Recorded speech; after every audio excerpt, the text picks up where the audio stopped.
إن الحمد لله نحمده ونستعينه ونستغفره ونعوذ بالله من شرور أنفسنا ومن سيئات أعمالنا من يهد الله فلا مضل له ومن يضلله فلا هادي له وأشهد أن لا إله إلا الله وحده لا شريك له وأشهد أن محمدا عبده ورسوله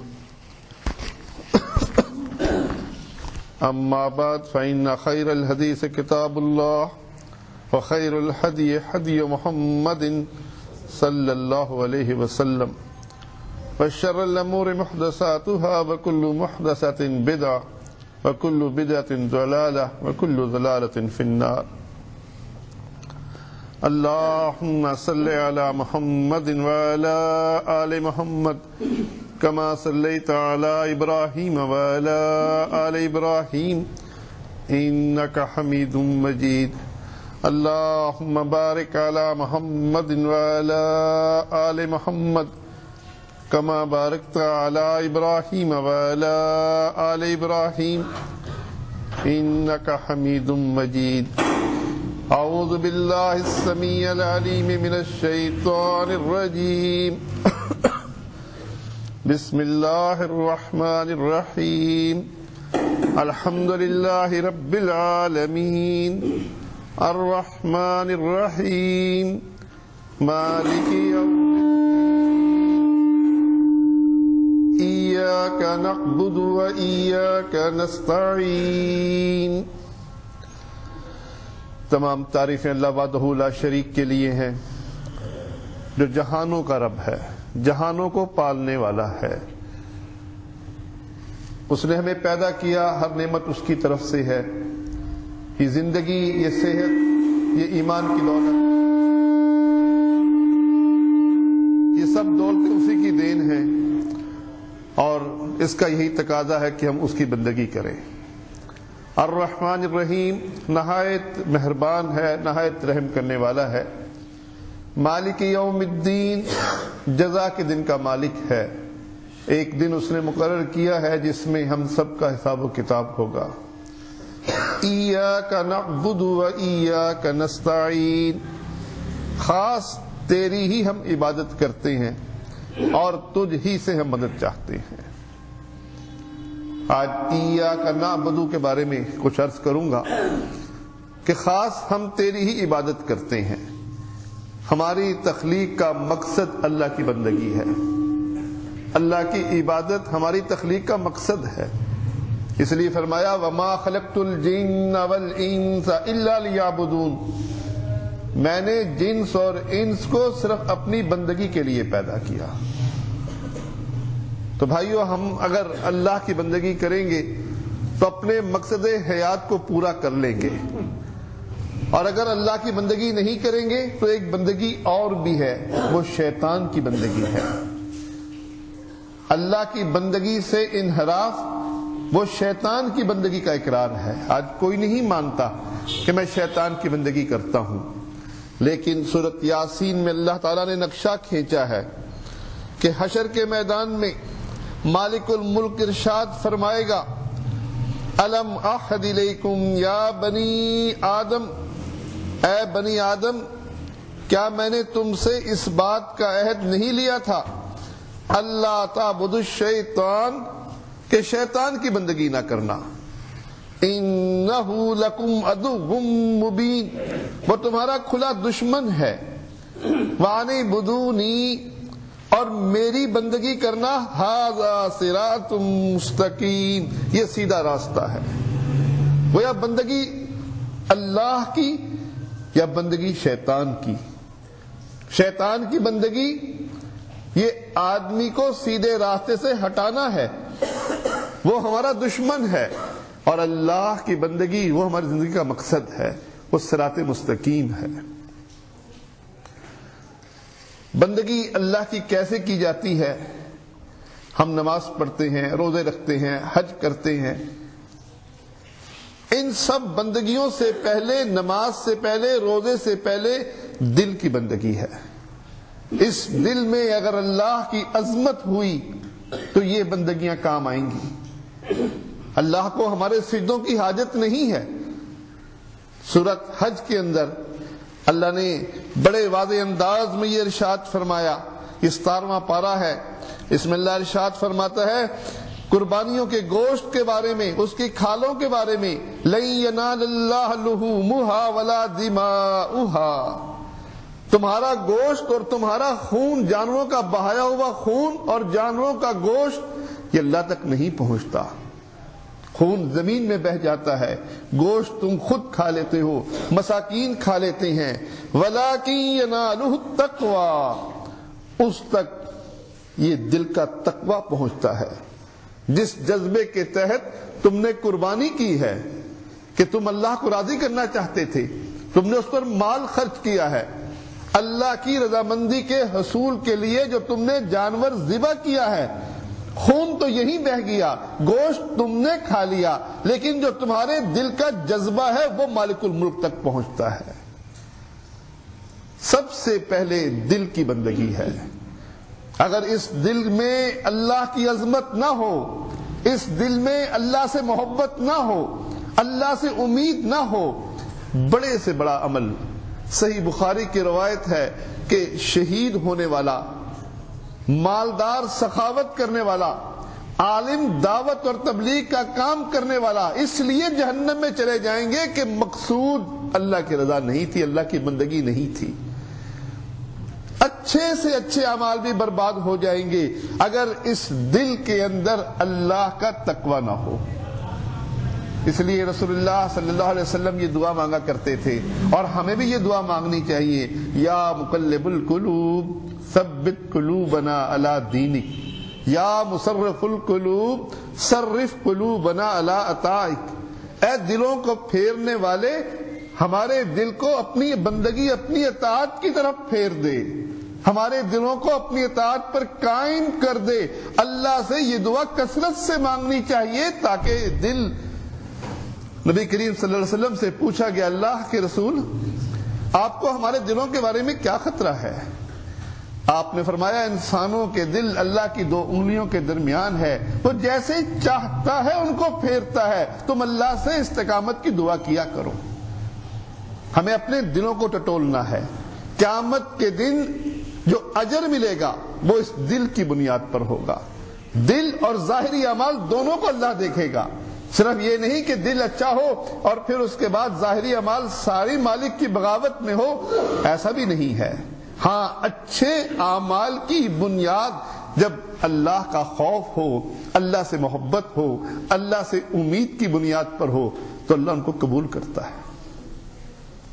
تو پہلی قسم قلبی بندگی ہے، اللہ کی بندگی دل کے ساتھ، یہ دل اس کے آگے جھکا ہو، سجدہ کرتے ہوئے یہ اللہ کی عظمت سامنے ہو، اللہ مالک الملک دیکھ میں کس حالت میں تیری تعریف کر رہا ہوں، رکوع کرتے ہوئے اللہ یہ حالت میں نے خاص تجھ کو راضی کرنے کے لیے تیرے حکم کے مطابق بنائی ہے، مقصود تیری رضا ہے۔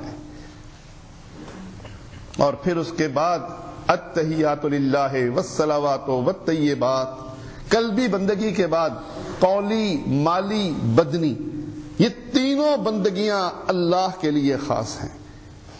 قولی بندگی، سبحان اللہ، الحمدللہ، اللہ اکبر، اس قرآن کی تلاوت، نماز کے اندر قرات، قرآن کی قرات، ہر وہ بندگی جو آدمی اپنی زبان سے ادا کرتا ہے، لوگوں کو قرآن و سنت کی دعوت دینا، قرآن مجید کا پڑھانا، قرآن مجید کا پڑھنا، ہر وہ بندگی جو قول کے ذریعے ہے، مقصود اللہ کی رضا ہو، وہ قولی بندگی ہے۔ مالی بندگی، مقصود اللہ کی رضا ہے، مال خرچ کرتا ہے، مساکین کو دیتا ہے، زکوٰۃ ادا کرتا ہے، عشر ادا کرتا ہے، اللہ کو راضی کرنے کے لیے اپنے مال کو خرچ کرتا ہے، مالی بندگی ہے۔ یہ بدنی بندگی ہے، کبھی قیام کی حالت میں، کبھی رکوع کی حالت میں، کبھی سجدے کی حالت میں، کبھی خانہ کعبہ کے طواف کی حالت میں، کبھی کسی مسکین کی مدد کے لیے اس کے ساتھ چلنے کی حالت میں، یہ مختلف قسمیں جس میں بدن استعمال ہوتا ہے، یہ بدنی بندگی ہے۔ یہ ساری بندگیاں اللہ اکیلے کے لیے ہے۔ اور پانچویں قسم اطاعت کی بندگی ہے، اس کا حکم آ جائے پھر معاشرہ کچھ کہتا رہے، باپ کا کچھ مطالبہ ہو، خاندان کچھ کہتا ہو، وہ کہتا ہے نہیں، میرے مالک الملک کا حکم ہے، جس نے مجھے پیدا کیا، میری ہر چیز جس کے قبضے میں ہے اس کا حکم ہے، میں تو اس کی بات کو مانوں گا۔ یہ اطاعت کی بندگی ہے۔ اور یہاں بھی مقصود سورۃ یاسین میں جو مقابلہ کیا ہے، یہاں اطاعت کی بندگی ہے کہ شیطان کے لیے رکوع کون کرتا ہے، شیطان کے لیے سجدہ کون کرتا ہے؟ ہاں، احکامات میں اللہ کے حکم کو چھوڑ کر شیطان کی بات کو ماننا، یہ ہمارے ہاں موجود ہے۔ شیطان اللہ کے احکامات کی نافرمانی پر اکساتا ہے، اس کے پھر اپنے درجات ہیں، لیکن اس میں ایک درجہ، اگر آدمی اللہ کی احکامات سے بالکل آزاد ہو جائے، آدمی اللہ کے احکامات کی بالکل پرواہ نہ کرے، اللہ کے احکامات سے اعراض کرے اور شیطان کی بات کو مانتا چلا جائے، تو یہ شیطان کی بندگی تک بات پہنچ جاتی ہے۔ تو یہ پانچوں اقسام، قلبی بندگی، قولی بندگی، مالی بندگی، بدنی بندگی، اطاعت کی بندگی، یہ پانچوں قسمیں خالصتاً اللہ اکیلے کے لیے ہیں اور کسی اور کے لیے نہیں ہیں، لیکن ان میں درجہ بندی ہے۔ آج یہ بھی ایک بڑی مصیبت ہے کہ ہر شخص نے خود متعین کر دیا کہ میں نے یہ قسم بدنی کی بندگی کی یہ قسم اختیار کرنی ہے، اور اس کی درجہ بندی سے غافل ہو گیا۔ عبادت کی درجہ بندی ہے، اس کی اقسام ہے، اور اقسام کے اندر جو شخص ان کی درجہ بندی کا خیال نہیں رکھتا، یقیناً وہ بعض اوقات ایک ایسی بات پر زور دیتا ہے جس بات کا اسلام میں وہ مقام نہیں جو اس نے بنا دیا ہے۔ والدین کی خدمت، والدین کی اطاعت یقیناً بندگی ہے، اللہ کا حکم ہے، لیکن ایک حد مقرر ہے۔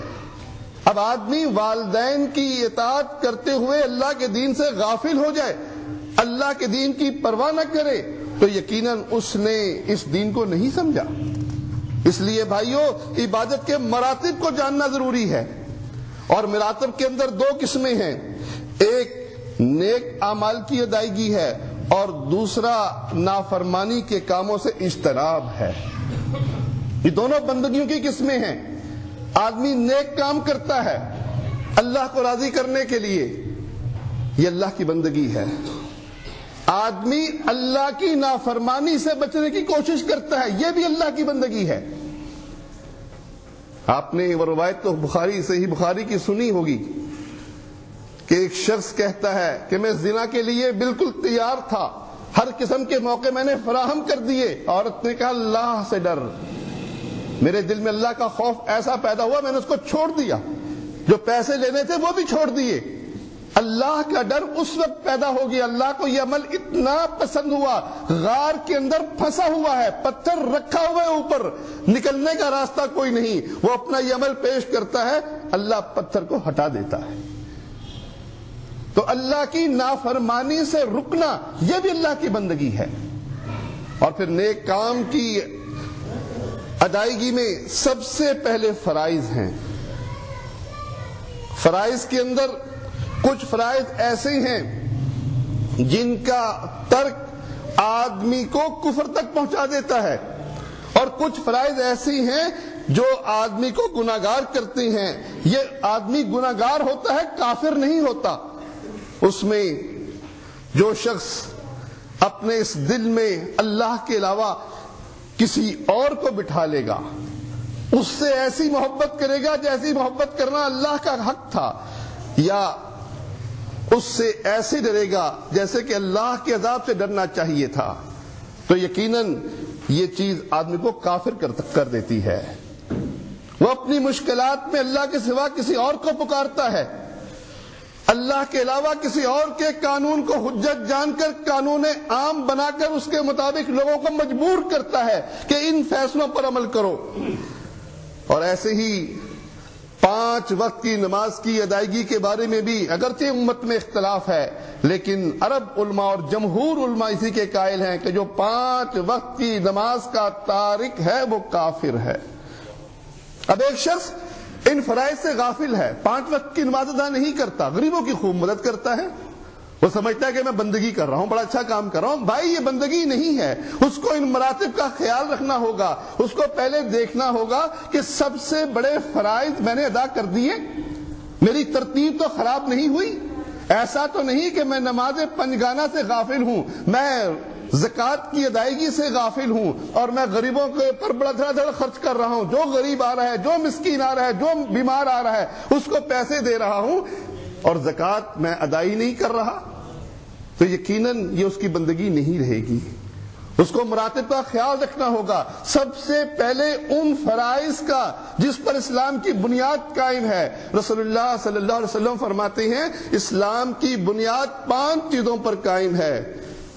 کلمہ، جس میں اللہ کی وحدانیت اور محمد رسول اللہ صلی اللہ علیہ وسلم کی رسالت کی شہادت ہے. نماز، روزہ، حج اور زکوٰۃ، یہ 5 چیزیں ہیں جن پر اسلام کا خیمہ قائم ہے. جو شخص ان سے غافل ہے، بتائیے پھر وہ بندگی کسی اور چیز کو سمجھے تو یقیناً جہالت ہے. پھر وہ فرائض ہیں جن کو ترک کرنے سے آدمی کافر تو نہیں ہوتا لیکن سخت گناہگار ہے. اس میں زکوٰۃ بھی ہے، حج بھی ہے. نماز کو تو فرائض ان فرائض میں داخل کیا علماء کرام نے جس کا مستقل تارک کافر ہو جاتا ہے. لیکن روزہ، حج اور زکوٰۃ یہ وہ فرائض ہیں جن کو ادا نہ کرنے والا سخت گناہگار ہے، کافر نہیں ہے. اور اس کے بعد پھر والدین اور رشتہ داروں سے حسن سلوک ہے. یہ بھی اللہ نے فرض مقرر کیا ہے. وہ والدین کی خدمت تو نہیں کرتا، والدین تو بھوکے مرتے ہیں، پیسوں کو ترستے ہیں، اور وہ دوستوں پر خوب خرچ کرتا ہے. سمجھتا ہے بڑا اچھا کام کر رہا ہوں، مسکین کو خوب کھلا رہا ہے. تو بھائیو اس کی درجہ بندی ہے. والدین اور رشتہ داروں کے ساتھ حسن سلوک ہے، سچ بولنا ہے، وعدے کو پورا کرنا ہے، مہمان نوازی ہے. یہ جتنے اللہ کے احکامات ہیں جن پر عمل کرنا اس کے ذمے ہے، اور جو شخص ان میں کمی کرتا ہے یقیناً گناہگار ہے. رسول اللہ صلی اللہ علیہ وسلم فرماتے ہیں کہ جو شخص اللہ پر اور آخرت پر ایمان رکھتا ہے اس کو چاہیے کہ مہمان کی خدمت کرے. اب مہمان آ گیا، اس کو سخت تکلیف ہوئی، اس کے ساتھ بدسلوکی کرتا ہے تو آ کیسے گیا ہے اور اس کو بالکل نہیں پوچھتا تو یقیناً گناہگار ہے. اب اس کا خرچہ جو اس پر لازم تھا کہ اس وقت یہ شخص اس کا مہمان بنا ہے، اس کے کھانے کا، اس کے سونے کا انتظام کرنا اس کے ذمے تھا، اب یہ اس سے غافل ہے اور سمجھتا ہے کہ میں اچھے کام کر رہا ہوں، تو یقیناً اس نے درجہ بندی کو خراب کر دیا. دوسری چیز فرائض کے بعد وہ مستحبات ہیں. یہ وہ اعمال ہیں جن پر اس کے لیے اجر ہے، وہ گناہگار نہیں ہے. کسی نے اس پر ظلم کیا ہے، وہ اس کو معاف کرتا ہے، یقیناً اس کے لیے اجر کا باعث ہے. یہ مستحب کام کیا، اچھا کام کیا، اس کے لیے اجر کا باعث ہوگا. وہ چاہتا تو بدلہ لے سکتا تھا، شریعت نے اس کو اجازت دی تھی. اس نے کسی کو قرض دیا ہے، قرض واپس نہیں کر رہا، اس کی طاقت ہوئی کہ قرض واپس چھین لے، اب وہ اس کو معاف کر دیتا ہے. مستحب ہے، اچھا کام کیا ہے. فرائض کے بعد ان کا مقام ہے. تو مستحبات جو ہیں یہ بہت سارے ہیں. قرض خان کو کسی قرض والے سے کو قرض دینے کے بعد اس کو مہلت دے دی، 1 ماہ کا وعدہ تھا، 4 ماہ گزار دیے. ایسے ہی نفل نماز ہے، نفل صدقات ہیں. تو یہ چیزیں وہ ہیں جو اسلام میں فرائض کے بعد مستحب کا مقام رکھتی ہیں، اور ان کے کرنے والا یقیناً اللہ سے اجر پائے گا. لیکن فرائض سے غافل اگر مستحب کاموں میں لگا رہے تو یقیناً اس کے لیے اجر نہیں ہے. ایک آدمی تہجد کی نماز پڑھتا ہے، فجر کی نماز سے غافل ہو گیا. بتائیے اس نے فرض چھوڑ دیے، مستحب پر لگ گیا. بہت سے لوگ ہیں، آپ اپنا جائزہ لیجئے، میں اپنا جائزہ لوں، بہت سے مقام پر ہم نے ایک اہم چیز کو چھوڑا ہے، فرض کو چھوڑا ہے، مستحب پر لگے ہوئے ہیں. بہت سے مقامات ہیں جو میری اور آپ کی زندگی میں موجود ہیں، ہمیں اس کا خیال رکھنا ہوگا. فرض پہلے ہے، مستحب اس کے بعد ہے. اور پھر تیسری چیز مباح چیزیں ہیں جو اللہ نے ہمارے لیے مباح کی. مستحبات کے بعد وہ بھی درست ہیں، جائز ہیں، وہ بھی اللہ کی بندگی میں شامل ہیں.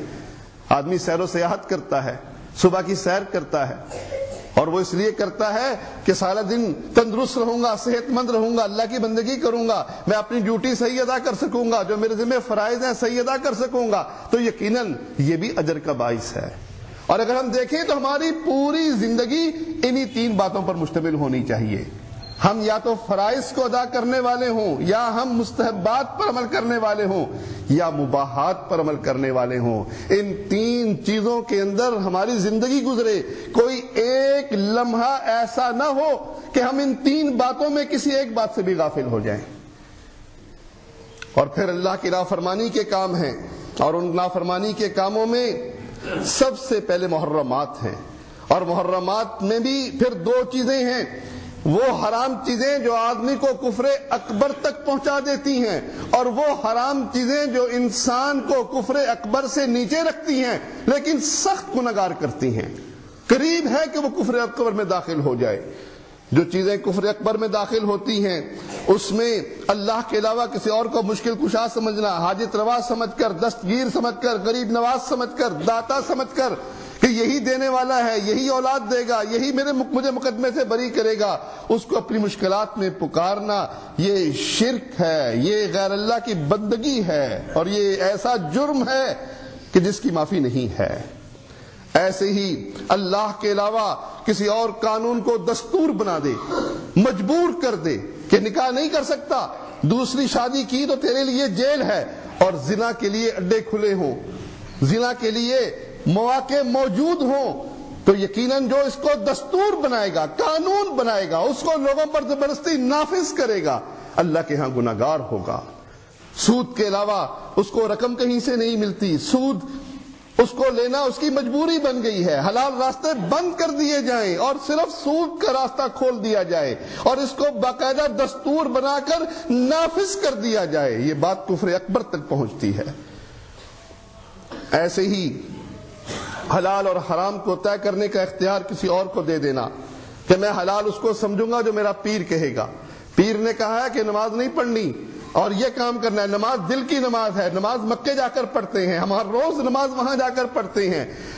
حلال اور حرام کا، صحیح اور غلط کا پیمانہ کسی پیر کو، کسی فقیر کو، کسی امام کو دے دینا۔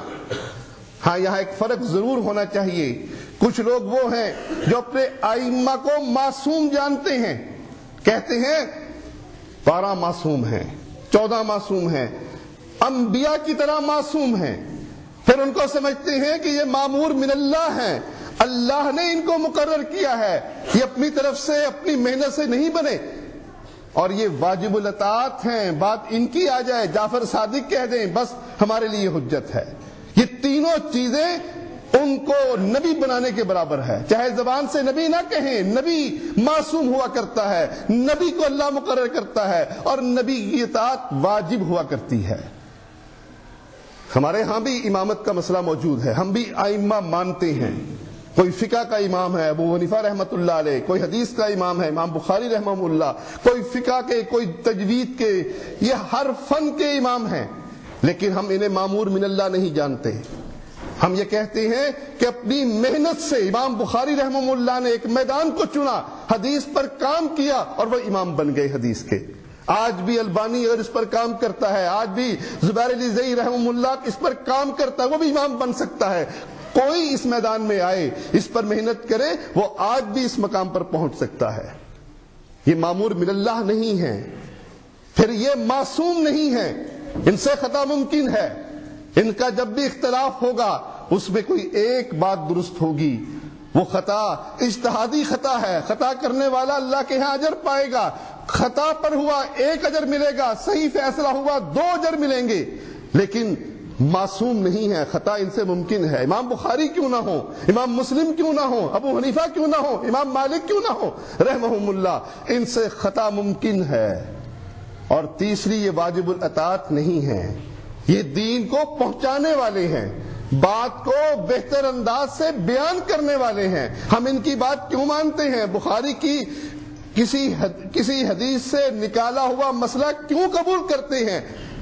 یہ واجب نہیں ہمارے اوپر ان کی اطاعت، لیکن انہوں نے غور و فکر کیا، احادیث کو سامنے رکھ کر ایک مسئلہ طے کیا، ہمارے لیے آسانی پیدا کر دی۔ ہم ان کی بات کو جو قبول کر رہے ہیں، رسول مان کر نہیں، معصوم مان کر نہیں، مامور من اللہ مان کر نہیں، بلکہ اس لیے مانتے ہیں کہ یہ عالم ہونے کے ناطے یہ عالم ہی کا کام ہے کہ مختلف احادیث میں تطبیق دے اور ہمارے لیے مسئلہ آسان کر دے، کہ ہر ایک کا کام نہیں ہے۔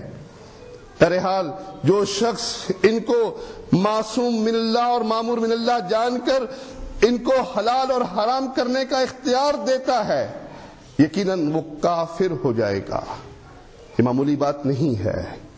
اور پھر کچھ چیزیں ایسی ہیں جو کفر اصغر ہیں، یہ کفر اکبر تھیں، کچھ چیزیں کفر اصغر ہیں، اور اللہ کے نبی صلی اللہ علیہ وسلم نے ان کو کفر ہی کہا ہے، ان کو شرک ہی کہا ہے، لیکن وہ کافر کر دینے والی چیزیں نہیں ہیں، وہ سخت گناہگار کرنے والی ہیں، وہ کبیرہ گناہ میں سب سے اوپر ہیں، وہ اس حد تک ہیں کہ اللہ کے نبی اس کو کفر کہہ رہے ہیں، شرک کہہ رہے ہیں۔ صحابی آتا ہے، کہتا ہے اللہ کے رسول جو اللہ چاہے اور آپ چاہیں، آپ کہتے ہیں تو نے مجھے اللہ کے برابر کر دیا۔ صحابی چاہت میں مرضی میں اللہ کے برابر کرنے والا نہیں تھے، لیکن الفاظ پسند نہیں کیے کہ تو نے یہ کیوں کہا کہ جو اللہ چاہے اور آپ چاہیں، بلکہ کہو جو اللہ چاہے پھر آپ چاہیں۔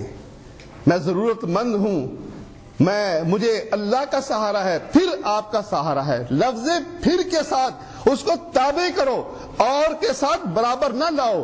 یقیناً یہ آدمی کو کافر تو نہیں کرتی، مشرک تو نہیں کرتی، لیکن یہ شرک اور کفر کے لفظ اللہ کے نبی نے نکالے تمیمے کے بارے میں۔ اور تمیمہ کیا ہے؟ یہ جوتا کو لٹکا دینا اپنی گاڑی کے نیچے تاکہ نظر بد نہ لگے، یہ منکے پہن لینا، ان پر بھروسہ کرنا، یہ اپنی بہترین مکان بنا کر اوپر ایک کالی ہنڈیا لگا دینا، یہ سب تمائم میں داخل ہیں جو آج ہمارے ہاں عام ہیں، یقیناً تمائم شرک ہیں۔ لیکن اگر اس پر بھروسہ کرے گا، اس سے امید رکھے گا تو یقیناً کافر ہو جائے گا، لیکن اگر اس کو ذریعہ جانتا ہے تو کافر تو نہیں کرتا لیکن سخت گناہگار کرتا ہے۔ تو بہت سی چیزیں ہیں جن کے لیے لفظ کفر اور لفظ شرک حدیث میں استعمال ہوا، اللہ کے قرآن میں استعمال ہوا۔ مومن کا مومن سے لڑنے کو اللہ نے کفر کہا ہے، لڑائی کو اللہ کے رسول فرماتے ہیں مومن کو گالی دینا فسق ہے اور مومن سے لڑنا کفر ہے۔ تو کبیرہ گناہ کے اندر یہ گناہ جو ہیں اگرچہ کافر نہیں کرتے لیکن ٹاپ پر ہیں، سخت گناہگار کر لینے والے ہیں، تو ہمیں ان گناہوں سے بھی بچنا ہے۔ اور اس کے بعد پھر کفر کے علاوہ دوسرے حرام کردہ چیزیں ہیں، ان میں کبیرہ گناہ ہیں۔ کبیرہ گناہ ہر وہ گناہ ہے جس کے بارے میں اللہ یا اس کے رسول صلی اللہ علیہ وسلم نے کوئی وعید سنائی ہے۔ جنت میں داخل نہیں ہوگا والدین کا نافرمان، جنت میں داخل نہیں ہوگا شراب پینے والا، جنت میں داخل نہیں ہوگا جس کے دل میں رائی کے برابر بھی تکبر ہے، وہ حصہ آگ میں ہے جو ٹخنے سے نیچے ہو۔ جن جن اعمال کے بارے میں رسول اللہ صلی اللہ علیہ وسلم نے وعید سنائی ہے، آگ کی لعنت کی ہے کہ لعنت ہو اس پر جو چوری کرتا ہے، لعنت ہو اس پر جو کسی مسلمان کو ناحق تنگ کرتا ہے، جتنے بھی ایسے اعمال ہیں یہ سارے کبیرہ گناہ میں داخل ہیں۔ اور رسول اللہ صلی اللہ علیہ وسلم فرماتے ہیں ایک نماز سے دوسری نماز تک، ایک جمعے سے دوسرے جمعے تک، ایک رمضان سے دوسرے رمضان تک کیے گئے اعمال میں جو غلط اعمال ہیں، جو گناہ کے اعمال ہیں، اللہ تعالیٰ ان کو معاف کر دیتا ہے جمعے کی برکت سے، نماز کی برکت سے، رمضان کی برکت سے، جب تک وہ کبیرہ گناہ سے بچتا ہے۔ یہ نہیں کہ لوگوں کا مال چھین کر آدمی عمرہ کرنے چلا جائے، حج کرنا چلا جائے اور سب گناہ معاف ہو جائیں گے، یہ نظریہ ہمارا اپنا بنایا ہوا نظریہ ہے۔ گناہ کبیرہ معاف نہیں ہوتے جن میں خاص طور پر لوگوں کے حقوق کا معاملہ بھی ہو۔ ہاں اللہ کا معاملہ ہو تو آدمی توبہ استغفار کرے، لوگوں کے حقوق کا معاملہ ہو تو پھر لوگوں سے بھی اپنے حقوق کی تلافی کروائے۔ تو کبیرہ گناہ کے بعد پھر صغیرہ گناہ ہے۔ صغیرہ گناہ ہر وہ گناہ ہے جس سے اللہ اور اس کے رسول نے منع کیا اور جس میں وعید موجود نہیں ہے۔ آپ نے کہا آنکھ کا زنا ہے غیر عورت کو دیکھنا. آپ نے منع کیا کہ کسی عورت کے ساتھ تنہائی کے اندر آدمی کسی مکان کے اندر موجود ہو. ہر وہ گناہ جس سے اللہ اور اس کے رسول نے منع کیا ہے وہ صغیرہ گناہ ہے جب تک اس میں وعید موجود نہیں ہے.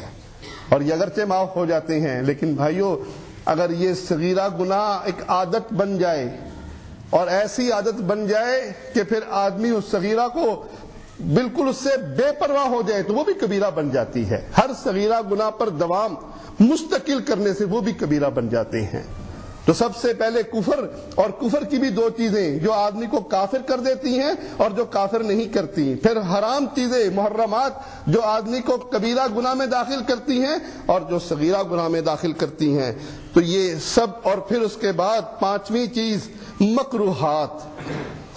اللہ تعالی نے جن کو لغو کہا ہے مومن ان سے بھی بچتا ہے، اگرچہ وہ یعنی گناہ تو نہیں ہیں لیکن وہ آدمی کو گناہ میں داخل کر دیتے ہیں، اسے مکروہات کہتے ہیں. فضول وقت کا ضیاع یہ بہت بڑا مکروہ چیز ہے. آدمی ٹی وی کے آگے بیٹھا ہے، اگر اس کے اندر اس میں گانے بجانے بھی نہیں، اس میں میوزک بھی نہیں، اس میں واہیات چیز بھی نہیں، لیکن ایک فضول چیز دیکھتا چلا جا رہا ہے، ایک میچ ہے دیکھتا چلا جا رہا ہے، ایک دو کاروں کی ریس ہے اس کو دیکھتا چلا جا رہا ہے، تو یہ مکروہ ہے. یہ اللہ کی یاد سے غافل کر دینے والی چیز ہے، یہ فضول کاموں میں وقت کو ضائع کر دینے والی چیز ہے.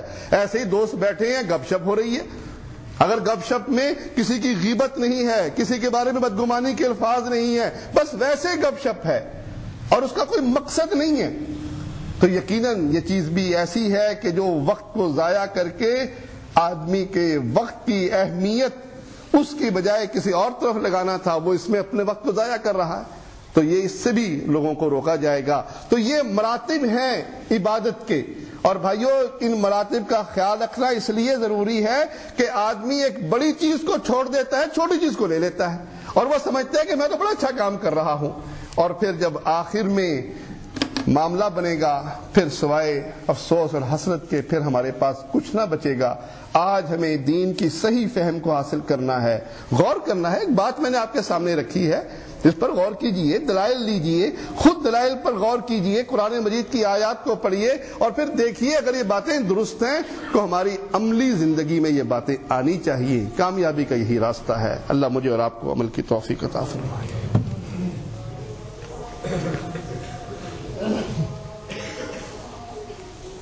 ان الحمد لله نحمده ونستعينه ونستغفره ونعوذ بالله من شرور انفسنا ومن سيئات اعمالنا من يهد الله فلا مضل له ومن يضلل فلا هادي له واشهد ان لا اله الا الله وحده لا شريك له واشهد ان محمدا عبده ورسوله اما بعد فان خير الحديث كتاب الله وخير الهدي هدي محمد صلى الله عليه وسلم وشر الأمور محدثاتها وكل محدثة بدعة وكل بدعة ضلالة وكل ضلالة في النار. اللهم صل على محمد وعلى آل محمد كما صليت على إبراهيم وعلى آل إبراهيم إنك حميد مجيد. اللهم بارك على محمد وعلى آل محمد كما باركت على إبراهيم وعلى آل إبراهيم إنك حميد مجيد. أعوذ بالشيطان الرجيم. بسم الله الرحمن الرحيم. والعصر إن الإنسان لفي خسر إلا الذين آمنوا وعملوا الصالحات وتواصوا بالحق وتواصوا بالصبر